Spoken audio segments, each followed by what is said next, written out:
Saya akan cerita sedikit tentang tradisi hujjah. Dulu lama itu kelihatannya sederhana, tapi kalau berargumentasi itu hebat. Tadi Gus Zofur menyebut kitab Mbah Hasyim itu mengharamkan kentong. Beliau masyhur itu punya kitab namanya Al-Jasus an Tahrimin Nakus. Intinya kentong itu haram.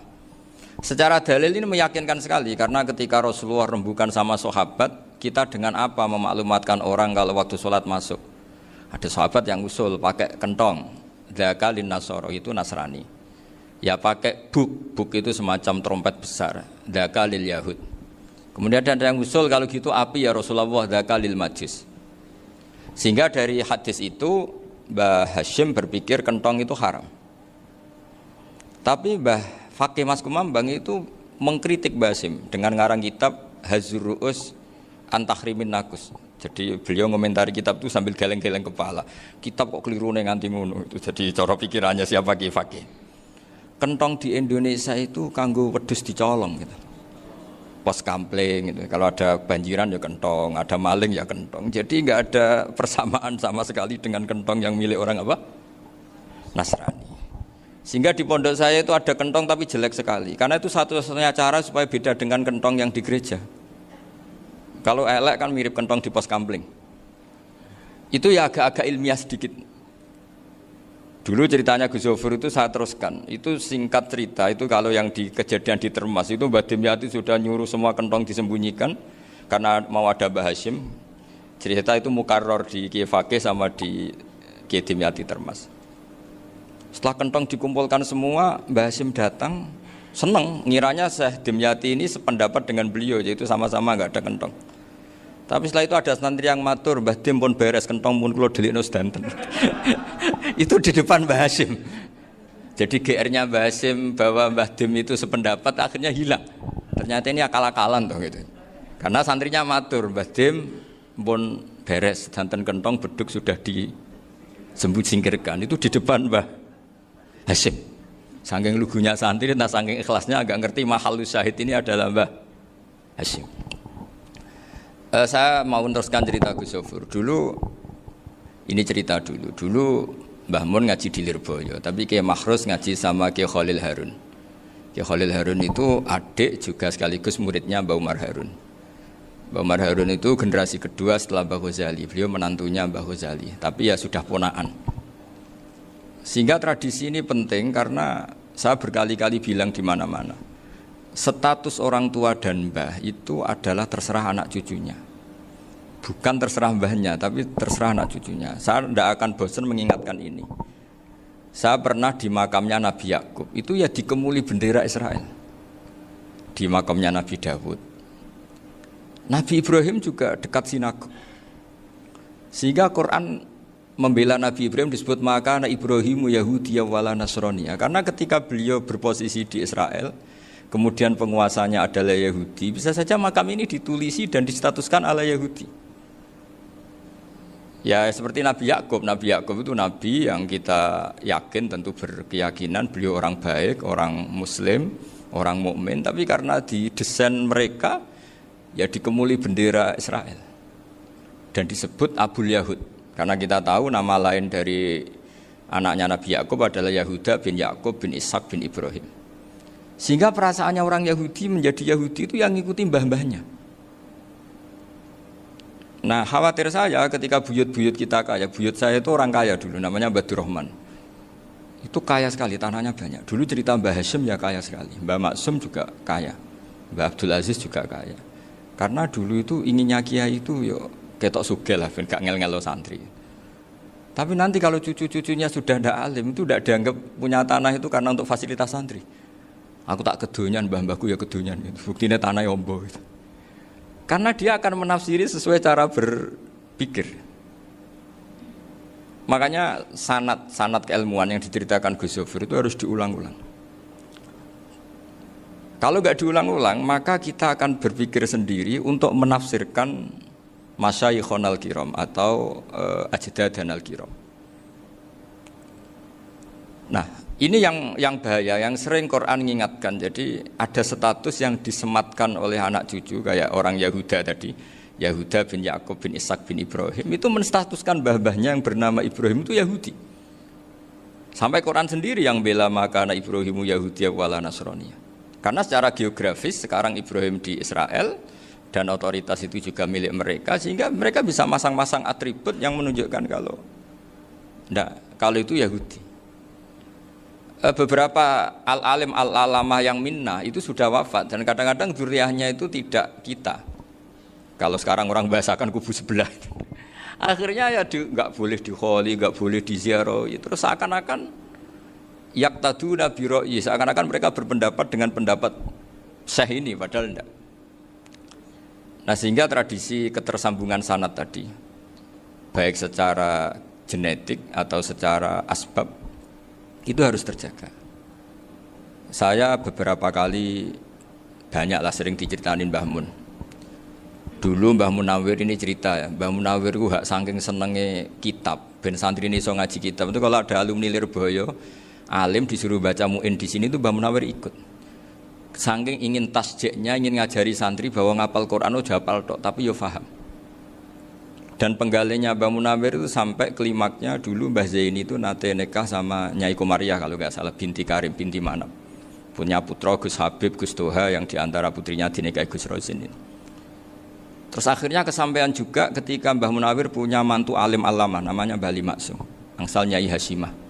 Sampai pondok Kramjak makruf bil ilmi, terutama ilmu sorof dulu karena Mbah Maksum itu komplain, fa'ala yafulu kok terus fa'lan ya, fa'ala yafulu ya uf'ul gitu kan, masuk fi'il kok jejer isim gitu.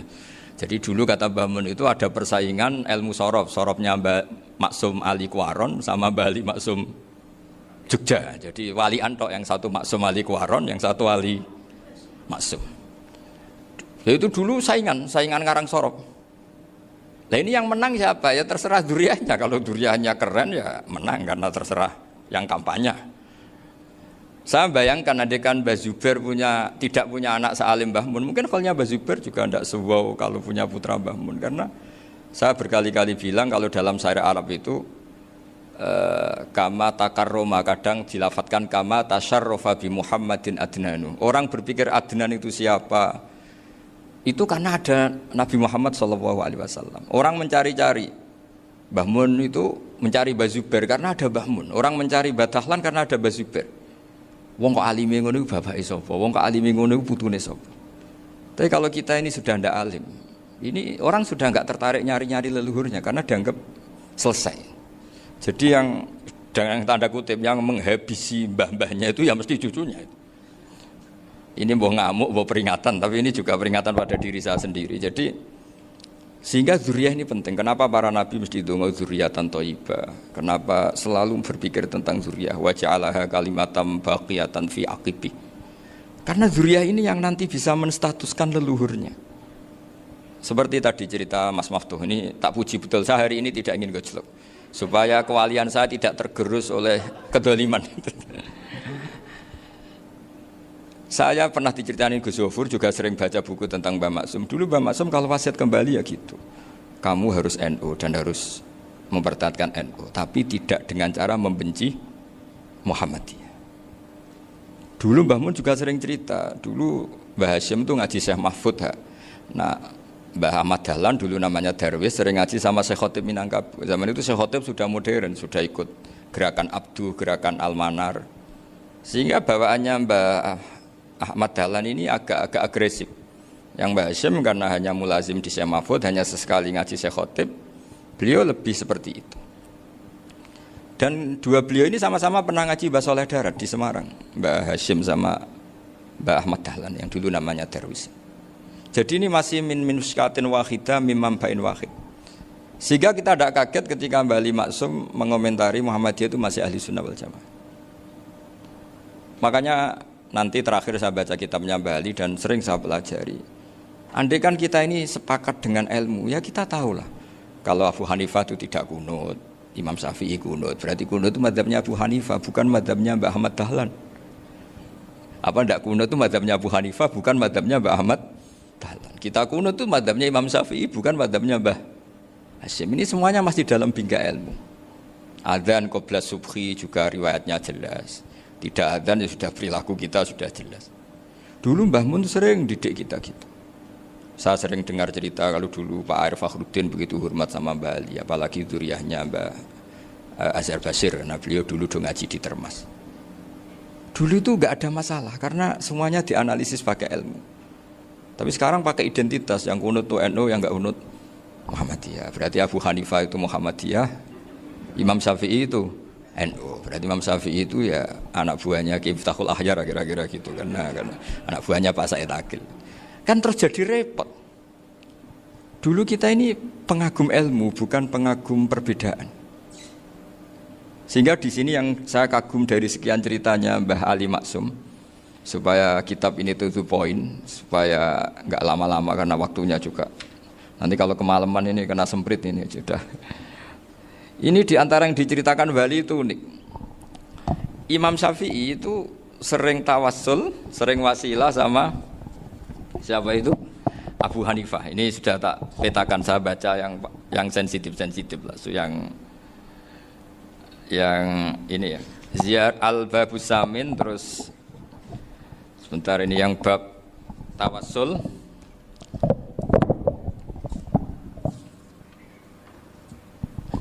Ini di sini halaman 90, mungkin santri-santri kerap ya bisa ngecek lagi di kitab Hujjatul Ahli Sunnah. Ketika cerita tawassul, di antara yang diceritakan Mbah Ali Maksum adalah perilaku ya, bukan sekedar statement tapi apa? Perilaku. Perilakunya Imam Syafi'i atau ahwalnya kalau bahasa halusnya, yang selalu ke makamnya Abu Hanifah untuk tawassul. Padahal Imam Syafi'i itu orang yang secara ilmu sering kritik Abu Hanifah.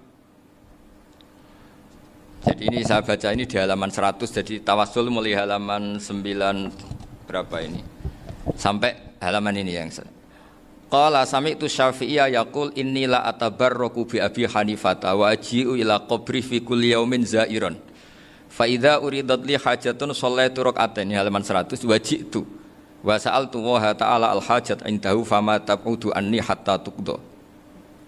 Kanal Imam Syafi'i ayyama huwa bi Baghdad yatawassalu bil Imam Abi Hanifah yaji'u ila dorihi fayusallimu alaihi wa yatawassalu ila Allah bihi fi qada'i hajati.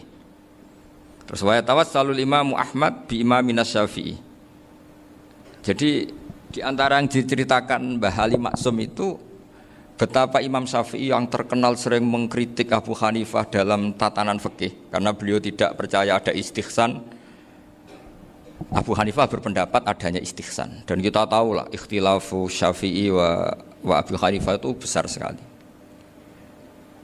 Tapi beliau itu tahu Abu Hanifah itu orang yang sangat soleh. Abu Hanifah itu kalau ketemu sama orang yang utang beliau itu yang lari bukan yang utang Abu Hanifah, karena takut orangnya itu izin. Jadi kalau ketemu yang utang di jalan itu yang sembunyi itu Abu Hanifah. Kenapa engkau sembunyi? Ada yang utang saya lewat, nanti orangnya malu. Jadi setingkat Robi'ah Adawiyah itu beliau di rumah ada maling itu sembunyi. Ditanya kenapa engkau sembunyi? Malu, gak ada yang dimaling. Malu sama malingnya karena serumah itu gak ada barang yang layak dicolong gitu. Itu Robi'ah dia sembunyi. Itu yang bisa niru itu Abu Hanifah. Jadi wali-wali besar ini ternyata saling menghormati dan saling tawassul. Nah saya berharap tawassul ini bukan sekedar perilaku sosial, tapi memang ada sanadnya. Sehingga terus diceritakan Bali di sini dulu istaqa Umar bil Abbas. Kata siapa tawassul harus dengan Rasulullah SAW? Dulu istaqa Umar bil Abbas. Sayyidina Umar itu tawassul istisqa dengan Sayyid Abbas. Padahal kita tahu Sayyid Abbas ini tidak nabi. Terus beliau cerita sampai Imam Syafi'i tawassul sama Abi Hanifah. Sehingga gak ada perdebatan itu kan Umar. Kalau Umar kan ada jaminan boleh diikuti karena beliau sahabat. Bali cerita tentang Imam Syafi'i yang tawassul dengan Abu Hanifah. Seargumentatif itu. Sehingga ada cerita dalam sebuah tafsir. Ya saya ulang lagi, ada cerita di sebuah tafsir. Kenapa Nabi Musa ditanya Allah, wa ma tilka biyaminika ya Musa? Ma'ana wa ta'ala a'lam. Tentu Allah sangat tahu yang dibawa Musa itu apa. Karena Allah tahu Nabi Musa itu grogi. Orang dipanggil Wali Maksum pasti grogi, santri dipanggil Mbah Mun pasti grogi. Kenangan saya setiap dipanggil Mbah Mun ya mesti tanya, yang ringan-ringan, wis sarapan ya. Arung sarapan ya sarapan. Pas sarapan ya kan tanduk mangan sing enak, wong santri ora tau mangan enak. Ya enggak pernah ngomong yang penting, ngendikan yang penting. Nah, karena Nabi Musa ini grogi, ini sebagian tafsir. Itu ditanya yang ringan, sake iku nggawa apa? Karena pertanyaannya ringan, Nabi Musa juga ringan. Ya Nabi Musa itu sampai lali, itu pangeran sing ya'lamu sirra wa akhfa. Diterangno. Niki tongkat Gusti. Gunane kathah Gusti tongkat iki. Qala ya asaya atawakkau 'alaiha wa ahusyu biha 'ala ghanami wa liya fiha ma'arifu ukhra. Oh, tongkat Gusti niki penting Gusti. Nggih nak. Nggih macam-macam lah Gusti. Atawakkau 'alaiha wa ahusyu biha 'ala ghanami kangge menghalokan. Masih terangno terakhir dan yang lain-lain Gusti. Wa liya fiha ma'arifu ukhra. Sehingga akhirnya rileks. Karena Nabi Musa terus ngerti. Ternyata ketemu pangeran itu gak seserem yang saya bayangkan gitu. Pertanyaannya ringan. Itu ada ilmunya. Tapi cerita ini yang versi tafsir ini tidak yang seperti di Manaqibul Ghazali. Di beberapa kitab tentang Manaqibul Ghazali diceritakan di alam roh Nabi Muhammad SAW itu yubahi bi ummati, saking yubahinya sampai ngendikan ulama ummati ke anbiya'i Bani Israel.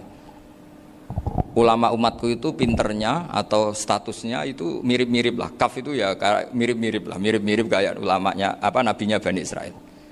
Akhirnya Nabi Musa itu tersinggung sekali, bagaimana mungkin ulama disamakan dengan apa? Nabi. Sehebat-hebatnya ulama itu kan tidak akan yabluhu darajatan nubuwah atau yartaqi ila darajatin nubuwah. Itu akhirnya ya kalau kamu nggak percaya panggil, yang dipanggil Imam Ghazali. Ya Nabi Muhammad juga nggak mau kalah gitu. Kalau manggil ulama RT ya kalah keok. Gitu. Akhirnya Imam Ghazali datang, ditanya sama Musa, Mas muka nama kamu siapa? Ana Muhammad bin Muhammad Al Ghazali At-Tusi Asy-Syafi'i. Itu disebut panjang. Terus Nabi Musa guyu-guyu. Kamu ulama kok ngomong yang nggak penting, ditanya namanya kok penjelasannya sepanjang itu, dianggap itu satu kesalahan. Masa tanyanya nama kok ditanya jawabnya Muhammad bin Muhammad Al-Ghazali At-Tusi Asy-Syafi'i, kepanjangan itu. Ketika Nabi Musa agak mencibir, agak gimana itu, terus jadi Imam Ghazali, kalau ini masalah, lebih masalah jenengan. Apa itu? Yang tanya jenengan tuh Allah ya alamu sirra wa akhfa, dan Allah hanya tanya wa ma tilka biyaminika ya Musa. Harusnya jenengan jawab asoya titik, bukan kepanjangan. Atawakkau 'alaiha wa syubha itu kepanjangan. Allah tanya yang di bawah kamu itu apa? Yang di tangan kamu. Harusnya jawabnya hanya asoya. Tapi kenapa penjelasannya sepanjang itu? Sampai terakhir waliya fiha ma'aribu ukhra. Terus pinter tenan kayak gitu. Terus ada Nabi Musa terus bilang, ya pinter tenan dan gitu. Padahal kita tidak pernah GR seperti itu kan, kebetulan Imam Ghazali gitu. Kalau yang lain mungkin ya keok lah kira-kira gitu. Tapi ini cerita dalam khazanah keilmuan. Benar yang dikatakan Gus Zofur. Saya termasuk orang yang pernah mondok Lirboyo Pasanan. Jadi setelah saya disuruh nemani Gus Kamil, tahun berikutnya Gus jenengan disuruh. Pokoknya anakku mbok sak wulan lah kudu tahu mondok Lirboyo. Piye aku tahu ngaji Wakarim. Terus yang disuruh mbaturi Gus Kamil itu saya. Jadi saya pernah 1 bulan tuh di Lirboyo. Karena saya ini santri beling ya, kontraknya pokoknya penting ziarah Bakarim. Biasanya enggak pernah ngaji ya, pokoknya gerbar ngisa. Ziarah ya sudah. Ngaji subuh ingat saya sama Gus Imam. Itu dari 17 hari ingat saya ngaji 2 kali. Tapi kalau ziarah ke Bakarim sudah lupa jumlahnya karena memang kontraknya disuruh ziarah. Sampai seperti itu. Dan saking senengnya bangun sama Bakarim saya masih ingat. Ngamplopi salam template itu masih ingat untuk Gus Anwar, untuk Gus Imam, untuk Gus Kafabi, termasuk untuk Gus Maksum. Itu malam-malam saya dijak ngamplopin. Zaman itu saya masih ingat selawewu. Zaman itu kos 1 bulan itu 13.000. Jadi kira-kira kalau 25.000 itu untuk kos 2 bulan. Jadi saya krusnya itu pakai kos. Saya masih ingat Mondok Sarang itu kos 1 bulan 13.000. Berarti kira-kira 500.000 itu di amplopin sendiri sama Bang. Ini untuk Gus War, ini untuk Gus Imam, ini untuk Gus. Padahal Gus Imam ini mondoknya sudah di Mbah Mun. Itu Mbah Mun hormatnya sampai untuk jatah salam template. Lah yang ribet kebalikannya, kita pulang Gus Imam karena melihat Gus Kamil ini putrane Mbah Mun, Gus Kamil disangoni. Saya juga disangoni karena Gus Imam dulu ngaji juga sama Pak D saya. Sama keluarga saya. Itu kata Gus Kamil setelah keluar, mau agak muni gua abal ya, boten berarti gua aku. Karena ini penting, ini kalau sampai dianggap tukar guling, ribet nih. Jadi ditakwil sendiri lah, mau gak muni gua abal ya, boten wis, yes berarti halal. Tapi sama Mbah Mun ya ditanya. Ditanyanya bukan apa karena untuk meneruskan tradisi bahwa kalau kiai ketemu itu ya saling memberi hadiah, saling itu sudah faqaddimu baina yadayna najwakum apa? Shadaqah. Sehingga ketika Kapya ini punya Bali Maksum alim alama, kemudian melahirkan murid-murid yang juga ibar kayak Mbak Warsun bisa ngarang apa Kamus Al-Munawwir, Pak Bik juga punya karangan Kamus Al-Muasir. Saya itu punya semua. Karena ini adalah buah dari bahwa kita ini tidak kalah sama produk-produk yang di sana. Bahwa produk di kita ini sudah cukup untuk mengantarkan orang menjadi alim alama. Dulu Mbak Zubair ke Mekah ya sudah alim alama. Gus Zufur ke Al-Azhar sudah alim semua. Teman-teman kita ke Mekah itu sudah alim semua. Padahal produk mondoknya ya tadi mau digojlok kiai ini, terus mangkel be keamanan biasanya itu. Biasanya musuh besar pondok itu keamanan. Jadi ya bukan berarti gojlok ibunya Gus Maftuh enggak. Biasanya keamanan itu musuhnya apa? Banyak. Itu tradisi keilmuan itu harus dijaga dengan hujjah dan dengan tadwin, dengan pembukuan. Saya punya sekian cerita ya, misalnya dulu kita mungkin iskal itu janggal. Kenapa sih orang Islam tukaran sama orang Islam itu? Sehingga di antara doa Nabi yang enggak dikabulkan Allah, enggak boleh dikabulkan sama Allah enggak boleh, bukan berarti enggak mustajab. Redaksinya famana aniha, memang enggak boleh. Redaksinya bukan falam yastajib lahu tapi famana aniha. Di Al-Marrah As-Salisa ini Nabi dilarang, yaitu melarang umat Islam itu jangan sampai tukaran sama umat Islam sendiri. Itu kata Allah, ya tidak bisa kata Allah, kalau itu tidak saya kabulkan. Itu dulu guru-guru kita nyontohkan sederhana. Kira-kira kalau saya tukaran wek Gus Zofuru, Mbah Mun luwih ikhlas timbang ditukari wong liya. Nek ana kakak ditabuk adik, wong tua luwih ikhlas timbang ditabuk tangga. Barokahnya membaca kita lebih mentoleransi. Kalau ada Mbah Hashim dikritik Mbah Fakih Mas Kumambang, kita ikhlas itu. Tidak dikritik guru PAUD, itu kan. Atau dikritik orang-orang yang nggak bisa ngaji. Artinya ternyata keliru kita bilang kiai kok tukaran. Justru bagus kiai tukaran. Dibanding kiai dikritik guru PAUD atau dikritik orang-orang yang nggak bisa baca kitab. Akhirnya barokahnya baca kita menjadi tahu. Dulu Mbah Mun sering cerita, ini masih cerita silsilah ya. Jadi Mbah Ali Maksum tadi kita tahu di antara guru besarnya Mbah Ali Maksum tentu Mbah Mahfud Termas. Beliau adalah adik dari Kiai Mahfud Termas. Mbah Dimyati ini adik Kiai Mahfud Termas. Itu punya saudara namanya Abdul Razak, juga punya saudara namanya Dahlan. Itu yang membawa Thariqah Syadziliyah di Solo Raya, yang sekarang alhamdulillah diteruskan Gus Wafi. Dulu di antara pesannya Mbah Mun ke saya, hak Wafi kandani kon ziarah ning Mbah Dimyati. Mergo Thariqah Syadziliyah dulu itu yang bawa keluarganya Mbah Dimyati. Jadi semuanya ini masih dzurriyyatan ba'duha min ba'd. Nah pesan saya karena tadi Mbah Munawwir yang termasuk orang pertama yang bawa Quran, bawa qiraah sab'ah. Kenapa saya bilang termasuk? Karena kalau bilang paling yang pertama ini nanti butuh data. Dan itu agak kerepotan lah. Tapi yang jelas mimman istahara lah. Mimman istahara yang membawa sab'ah ke sini itu adalah Mbah Munawwir. Terus beliau ngajarkan diantaranya ke Mbak Arwani, pakai kitab Satibi, pakai kitab Nazmus Satibi. Terus Nazmus Satibi itu diteruskan oleh Mbak Arwani, ditulis. Yang nulis dulu Mbak Dola Salam. Bapak saya itu murid Mbak Dola. Dulu Mbak Dola sebelum ke Mbak Arwani ngaji sama Ki Said di Sampang. Bapak saya sebelum ngaji di Mbak Dola sudah hafal Quran lewat buyut saya sendiri namanya Ki Zubaidi. Yang Ki Zubaidi akhirnya jadi menantunya Mbak Ahmad Su'eb. Jadi buyut saya kandung ini namanya Sofia, itu angsal keluarga Lasem, yang adiknya Sofia ini punya adik Badiah yang jadi ibunya Ki Sahal. Terus Ki Sahal punya Mbak Yu namanya Muzayanah, punya di garwa Ki Mansur punya anak Gus Qayyum.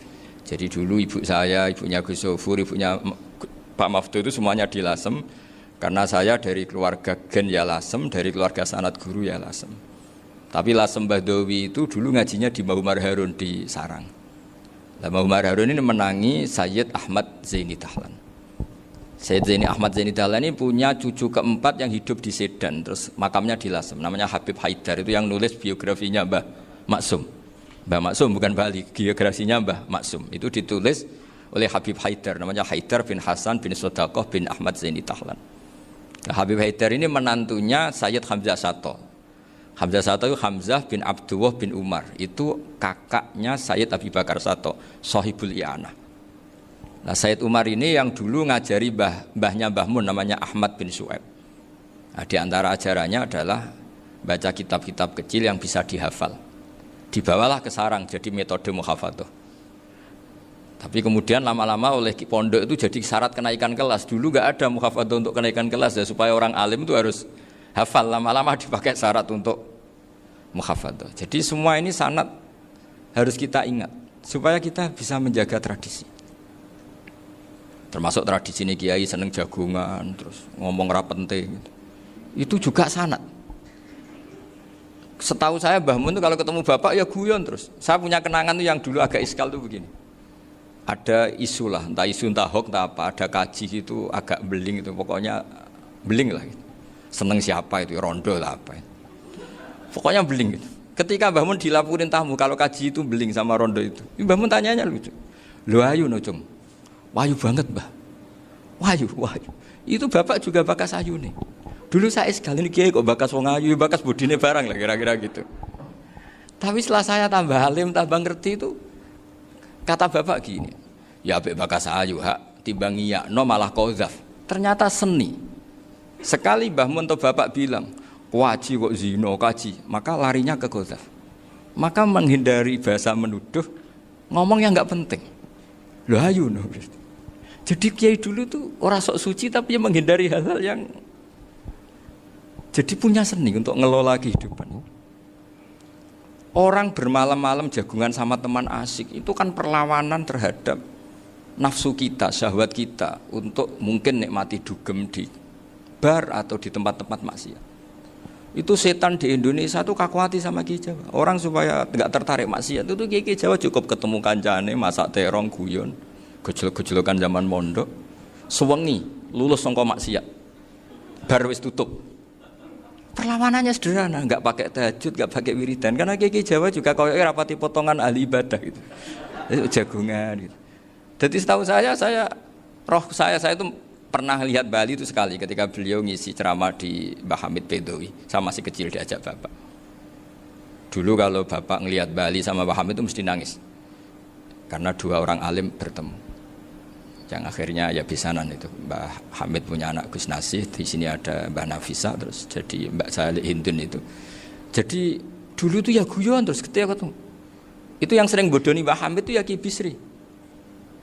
Ki Bisri itu kalau datang ke Ki Hamid Pasuruan, nak wali tenan aku teko ditata nomangan. Jadi ukurannya ya. Ternyata sampai sana dikei mangan tenan. Masih belum mengakui, kan nak wali tenan aku kiai rung di mobil, dongakno aku di mobil. Sudah kalah satu seri itu masih gak terima. Lalu itu Mbah Hamid akhirnya berdoa, ayo monggo, mugi-mugi Ki Bisri gak ada mobil. Itu setelah didoain masih tanya, mereknya apa merek? Jadi itu Mbah Hamid jawab, ya paling Holden itu. Nah, paling Holden. Itu nyari mobil itu ya adalah dapatnya Holden. Suatu saat Mbah Bisri diundang Mbah Hamid gak dikasih bisaroh.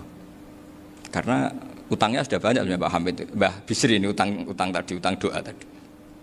Itu ya gak dikasih besar ya gak mau kesang apa-apa kelambimu kayak aku. Didol sama muhibbinya Mbah Hamid, itu harganya melebihi jatah bisaroh. Ketemu Mbah Hamid, Kang, susu Kang, mergo. Jadi dulu itu rileks, makanya ini yang diceritakan ke Zofur. Sebetulnya kalau kiai-kiai itu bersanad itu ya rileks, hidupnya itu rileks. Karena rileks ini perlawanan terhadap kemungkaran. Saya dulu musyawarah sering sama Gus Zofur usul fikih. Itu jelas di antara yang ditulis Lubil Usul itu. Ya kita tahu tadi misalnya sanad usul fikih, Mbah Ber itu sangat al-usuli Kiai Zubair Dahlan, abahnya Mbah Mun. Punya murid di antaranya Kiai Sahal. Kiai Sahal punya karangan Thariqatul Husul fi Syarhi Lubil Usul. Itu Thariqatul Husul itu beliau ngendikan dalam mukaddimah bahwa saya bisa mensarah ini berdasar ngaji maknani sama Mbah Zubair. Terus beliau mengutip sarah itu dari kitab Nailul Ma'mul. Beliau ngendikan binus khotin khatiyah ghairi matbu'ah. Dan itu ditemukan di Kiai Mansur di Lasem. Karena Kiai Mansur iparnya Mbah Sahal. Mansur bin Khalil itu diantara katibnya Syekh mahfud. Jadi semuanya ini sambung. Mbah Ber saking ahli usul fikihnya, kalau ngajar usul fikih itu kalau guyon takriran saya ini lebih memahamkan ketimbang sarah. Ya sudah, terus Mbah Zubair Kiai Fakih, terus Syekh Mahfud. Di sini Syekh Mahfud termasuk orang yang dekat Mbah Munawir sampai putrane Mbah Mahfud namanya Gus Muhammad dibawa Mbah Munawir, kemudian mondok di Termas diantaranya, terus dinikah jadi menantunya kalau nggak salah Haji Taslim di Betengan, kemudian sekarang juriannya Mbah Mahfud di Betengan. Ini nggak boleh hilang secara seperti itu. Diantara di usul fikih diterangkan ketika diantara 5 hukum itu ada yang bernama mubah. Mubah itu boleh dilakukan, boleh ditinggalkan, dan kalau dilakukan ya tidak berpahala, tidak disiksa. Itu ada ulama yang protes nggak bisa seperti itu. Itsma min mubahin ila wa tahaqqaqu bihi tarku haramimma. Fa'il zamu minas sukun tarkul qatli wa minas sukut tarkul qadaf. Tidak bisa, mubah itu tidak ada. Kalau kiai jagongan semalaman, itu Allah ngitungnya itu hada taroka dugem, wahada taroka delok dangdut, wahada taroka kada wa kada. Oh, itu luar biasa. Dan kita ngikuti yang seperti itu saja. Gak usah tahajud, gak usah witir telulas kaya ora kuat timbang gremeng wis. Sewengi jagongan, setan ngenteni kita tergoda maksiat, ternyata maksiatnya sampai tutup, kiainya masih apa? Jagongan. Jadi jagongan saja ada ilmunya bahwa itu perlawanan terhadap tarkul ma'asi. Sehingga bagaimana Anda katakan mubah ini mubah, toh gunanya adalah tarkul haram. Meskipun efek mubah juga bisa tarkul wajib, wae bojo blonjo turu. Karena wae ngrumat ibuke turu. Itu halal wajib. Jadi mubah itu resikonya ya bisa tarkul wajib, bisa tarkul haram. Sehingga kalau sanad ini terjaga secara baik, secara kultur, saya sering juga jagungan sama Gus Yofur, itu mesti tak niati gitu. Jagungan wong alim kuwi ibadah, dan menikmati ibadah adalah dabul auliya wa dabul ulama. Kata Imam Ghazali, pada akhirnya waqud buhadatin al istilzat bil mubahat. Kata Imam Ghazali, pada akhirnya qutbu hadatin, madaru hadatin, pokok dari agama ini adalah melawan kemaksiatan dengan kita menikmati al-istidzat bimubah. Kita menikmati sesuatu yang dibolehkan Allah Subhanahu wa taala. Dan seperti ini itu bisa qasmu dhuhri syaitan, bisa menghancurkan punggungnya setan. Karena kalau melawan setan dengan ibadah ini kadang kita capek selain isra potongan. Tapi nak kangkang ning komplek H gitu jagungan mbek kancane, ngenang mlarate, mbok ngenang ora sekolah, ra munggah kenangan. Sing ra munggah diarani istiqomah. Gitu kan. Diarani tulus zaman, kok sing munggah dianggap kesusu. Saya ini punya pondok Quran, kalau ada yang hafal 3 tahun mesti digojlok kancane. Gak apik kesusu itu. Kesusu itu mesti tidak barokah karena tergesa-gesa apa? Hatam. Sehingga yang enggak hatam-hatam itu kayak partai mayoritas. Ini yang partai tulis zaman katanya. Ahlus sabri katanya. Akhirnya di pondok gara-gara itu mau guyon, tapi enggak ada stigmasi yang enggak naik. Di Pondok Sarang itu saya punya temen itu banyak yang sak kelas dengan saya, sak kelas sama Gus Kamil, akhirnya sak kelas dengan Gus Sofur. Padahal saya ini kakak kelas. Saya temannya, Gus Kamil temannya Gus Sofur. Ini anak ini nggak pernah naik, itu nggak dinyek, nggak dicibir di pondok. Karena guyonan tadi, guyonan bahwa ini bagian dari bentuk apa? Istiqomah. Nanti yang goblok juga tenang. Karena kiainya cerita, kadang santri goblok ya barokah. Di sini pondok akeh santri ora tau sinau ning omah dadi kiai gede.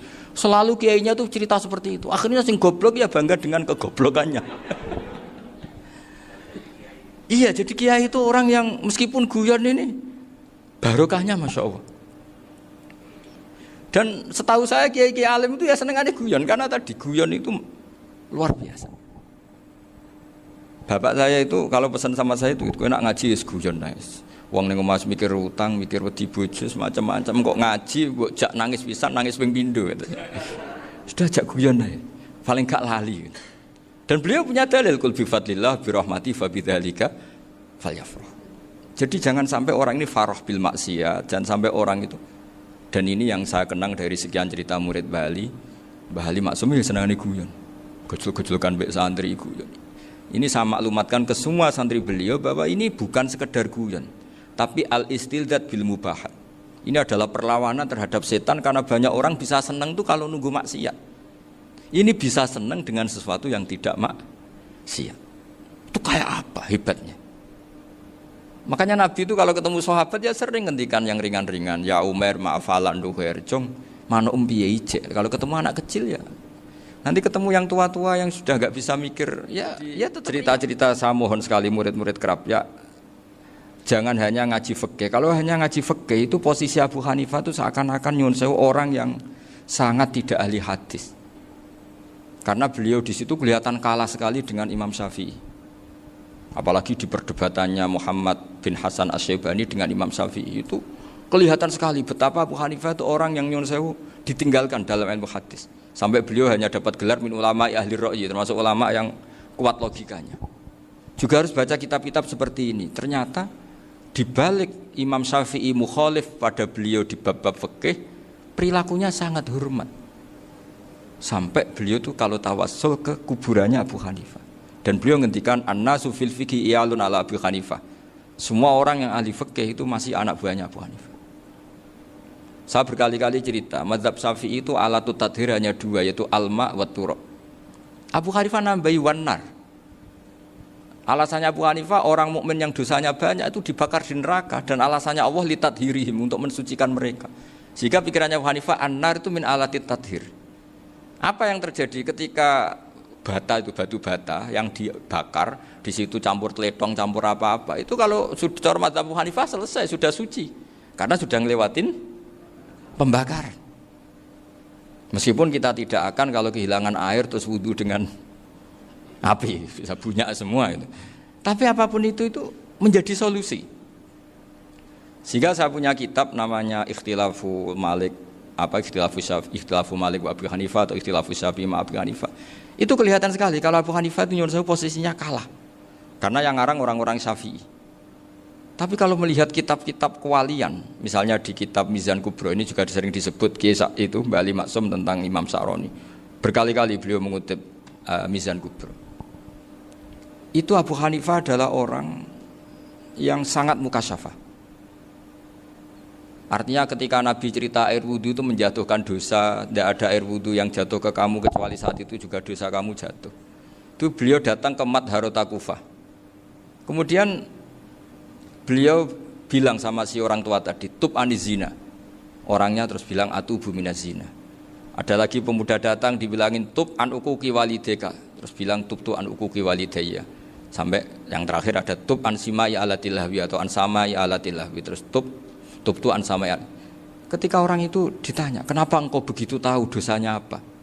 Saya tahu air wudhu ini menjatuhkan apa. Jadi kira-kira kalau zina mungkin ya batang babi lah. Kalau hanya sekedar melihat bak-bak mungkin ya curut atau tikus lah kira-kira gitu. Nak dulu sediluk ya mungkin ya tikus cilik gitu. Nak dulu suwi ya tikus werok itu atau apalah. Pokoknya beliau itu tahu. Tapi anehnya Abu Hanifah apa? Setelah itu dia nangis minta mukasafahnya ditutup. Ya Allah, saya ini mukasafah kok malah menjadi tahu sawatil mukmin. Padahal aturan syariat jenengan man satara musliman satarahu, bahwa enggak baik melihat jeleknya orang mukmin. Minta ditutup. Makanya saya ini bangga ada mukasafah. Makom yang kita sampai sekarang itu makom setelah Abu Hanifah mukasafah.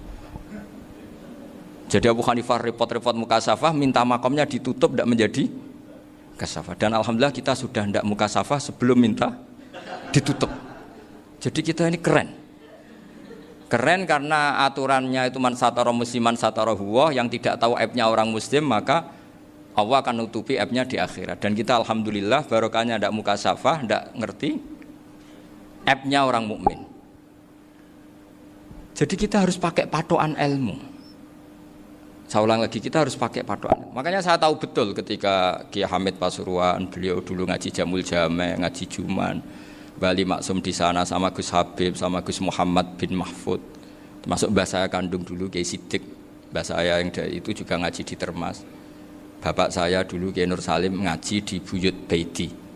Dulu itu kawin juga sederhana, kayak cerita Gus Zofur. Jadi bapak saya kandung itu Kiai Nur Salim itu ngaji di Mbah Baiti. Mbah Baiti itu adik kandungnya buyutnya saya dari ibu. Nah Mbah Baiti itu teman akrabnya mbah saya namanya Kiai Nur Sam, Mbah Nur Sam. Singkat cerita terus Nur Kiai Jorabi narat Arabekno itu. Setelah bapak saya ke Badullah mau ditawarin jadi mantu, kata bapak saya kula pun dipek mantu Mbah Baiti. Akhirnya dapat ibu saya itu. Karena ibu saya itu cucu Mbah Bedi, cucu lambung. Jadi mbahnya ibu saya itu Mbak Yunya Mbah Bedi. Namanya Mbak Sofia tadi yang dapat Mbak Idris itu. Yang Mbak Idris ini bin Umar. Ya Mbak Umar yang mbahnya Mbak Hamid. Hamid bin Abdul bin Umar. Kalau bahasa itu Fatimah binti Idris bin Umar. Dulu kecilnya Mbak Idris namanya Abdul Khalik. Kalau kecilnya Mbak Hamid namanya Abdul Mukti. Kalau kecilnya Mbah Maksum namanya Muhammadun kalau nggak salah. Dulu itu orang dulu itu namanya dua-dua karena diganti ketika musim apa? Haji. Jadi ini terjaga. Sehingga tidak ada ceritanya kiai-kiai yang jagongan kemudian santrinya itu yang agak-agak khawarit. Kiai kok sungi-sungi jagongan, gak tahajud, gak duha, itu tidak ada seperti itu. Karena ini dianggap fi'lul mubahat untuk melawan mungkarat. Jadi sehingga di kitab Ikhya diterangkan, kamu jangan ngira orang-orang soleh ketika jagungan itu min ahlil bitolah wa takasul. Itu orang-orang yang pemalas itu enggak. Tapi mereka bisa mengasyiki Allah. Bahwa dalam jagungan ketemu teman ya asik, gejul-gejulkan sama Pak Maftuh ya asik. Dan keasikan ini bentuk perlawanan terhadap keasikan harus dengan maksiat. Itu kayak apa kalau kita ngaji sampai seperti itu. Termasuk tadi yang diceritakan Pak Maftuh kitab Hunyah. Semoga beliau cerita juga pernah belajar. Saya pernah belajar kitab Hunyah khatam. Itu diantara yang diceritakan Syekh Abdul Qadir Al-Jilani tadi kata beliau Al-Jilani dipakai Jim Al-Jilani. Ini agak beda dengan kita. Mbah Zubair itu punya kitab namanya Al-Qalaid Al-Luluyah. Beliau menfatwakan nama-nama ajam itu kamu bebas. Ajamiyun fasna bihi masyita. Sehingga kita kalau punya kiai harus mau qolal ustukhri. Sehingga mau qolal istukhri. Tirmidzi juga nasibnya sama. Qolat rawahut Tirmidzi. Sing sitok rawahut Turmudzi. Yang satu rawahut Tarmidzi. Ya karena kita keluarganya Tarmidzi apa enggak gitu. Makanya kata Mbah Mun sama masih ingat. Kata cerita Gus Zofur tadi adabnya Gus Zofur itu cerita tentang keluarga ibunya. Padahal keluarga ibunya juga orang-orang soleh yang luar biasa. Itu kata Mbah Mun, kowe roh jenenge Imam Bukhari tahu ya. Jenenge sapa? Saya nyebut Muhammad bin Ismail bin Ibrahim bin Muhirah bin Bardasbah. Lah iya Bardasbah mbok waca Bardisbah yo. Lah cara kene mbok Parmin mbok Parlan. Jadi Bardisbah mbok Bardasbah iku cara kene yo Parmin mbok. Iku rak Mbah Fadl Senori dadi kabeh diwaca Arab. Jenenge Mbah Umar Harun. Dhisik yo wong sarang Mbah Harun mbah Kirun yo ora roh wong dhisik yo wong kuno.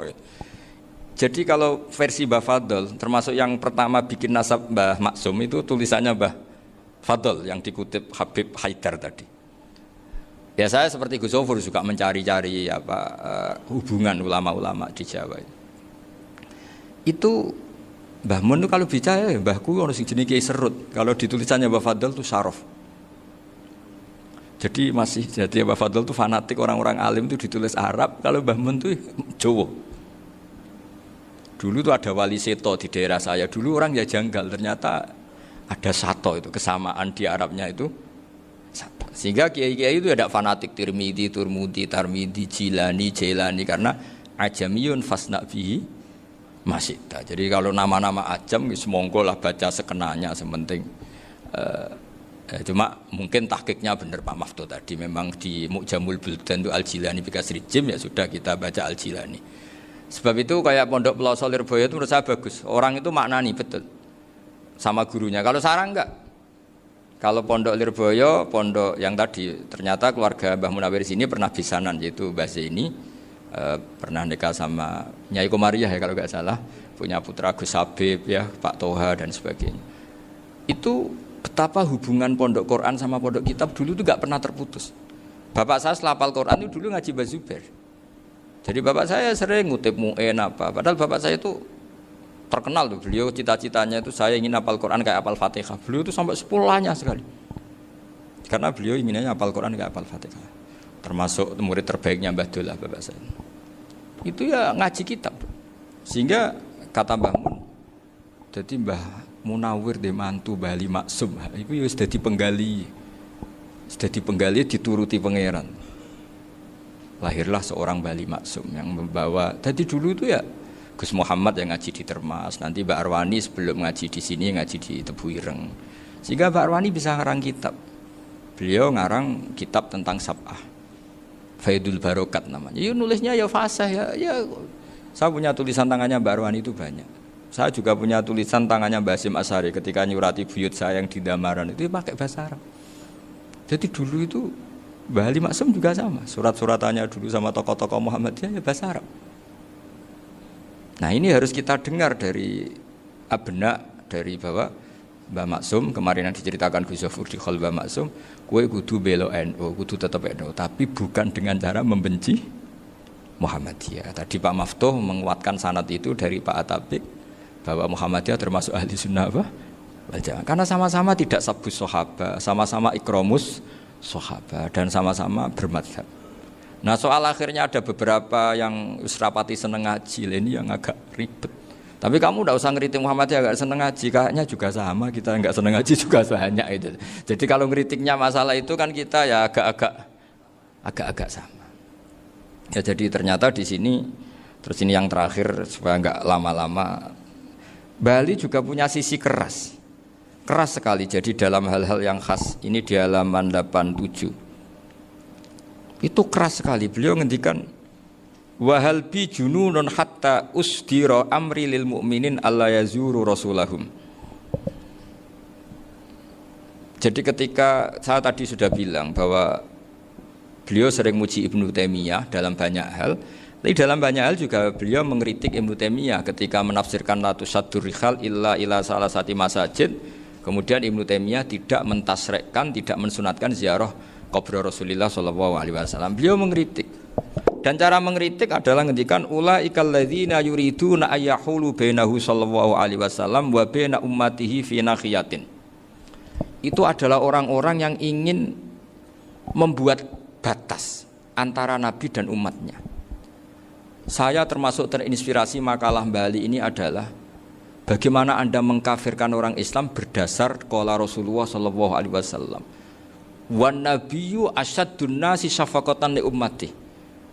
Wan nabiyyu akhrasun nas, orang yang paling serius supaya umatnya ini selamat. Kemudian Anda dengan hadisnya Nabi mentafrik bainahu wa baina ummati berdasar dawuh Kanjeng Nabi.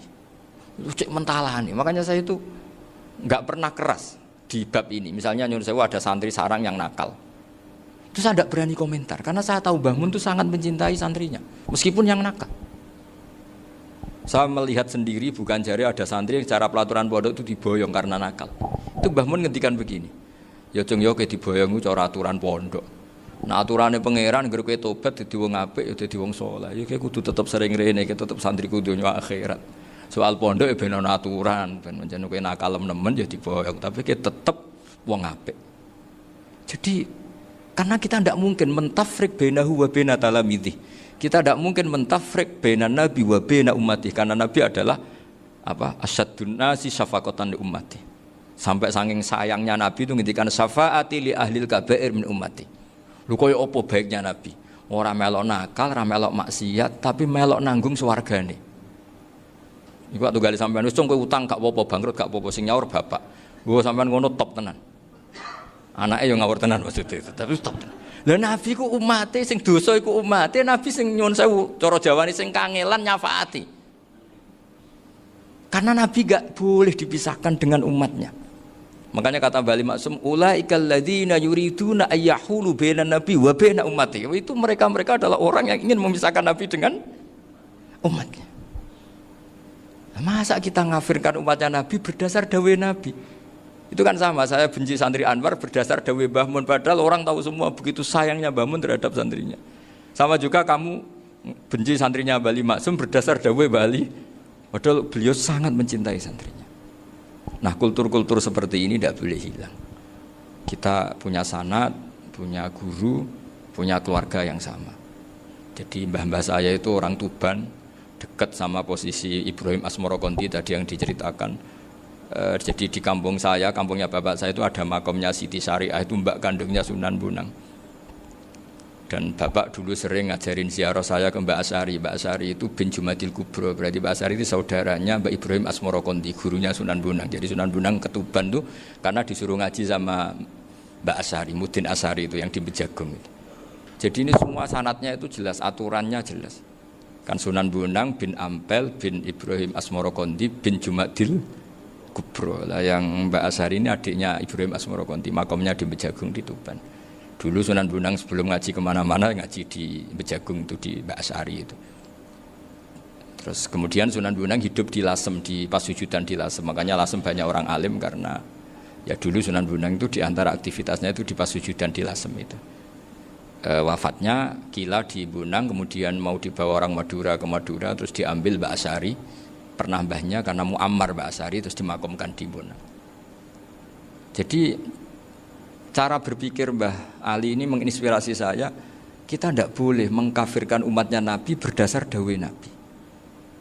Karena apa? Itu yang tidak diinginkan Nabi. Nabi itu inginnya yang di luar itu masuk, bukan yang sudah di dalam dikeluarkan. Itu kata beliau, ulaikal ladzina yuriduna ayyahulu bainan nabiyyi wa baina ummati. Orang-orang yang tidak mentasra' ziarah pada Nabi adalah orang-orang yang ingin memisahkan Nabi dengan. Dan begitu kias berikutnya, orang-orang yang sidik-sidik muni ini kafir, ini sudah enggak benar, ini la yurja khairuhu, itu orang-orang yang memisahkan. Dan lucunya berdasar dawuh Nabi. Makanya semua kalau sampai ngaji Mizan Kubro, ini kitab yang sering dikutip Bali Maksum, ketika Nabi ngintikan laisa minna man ghasyana, laisa minna man latamal hudud wa syaqqal juyub bada'a bid'awal jahiliyah, laisa minna min tilkal khoslah. Semua ulama mentafsiri laisa minna fi tilkal khoslah, bahwa dalam hal itu Islam tidak bertanggung jawab. Masa menipu berdasar dibolehkan Islam kan tidak mungkin. Semua perilaku yang salah disebut Nabi laisa minna fi tilkal khoslah, bukan laisa minna fayakunu huwa kafirun. Tidak ada satu ulama yang mengatakan laisa minna berarti orang ini kalau menipu sudah kafir. Ketika dosa ya sak dunya kafir kabeh. Siapa enggak pernah menipu? Sekedar pernah. Siapa enggak sering menipu bahkan? Hobi kadang ya rezekinya dari nipu.